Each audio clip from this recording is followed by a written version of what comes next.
ఎంతెంత దూరాన్ని నువ్వు నేను మోస్తూ ఉన్నా అసలెంత అలుపే రాదు. ఎన్నెన్ని తీరాలు నీకు నాకు మధ్యన ఉన్న కాస్తైనా అట్టే కాదు.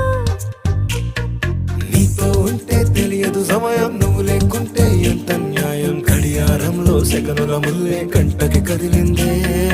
నీతో ఉంటే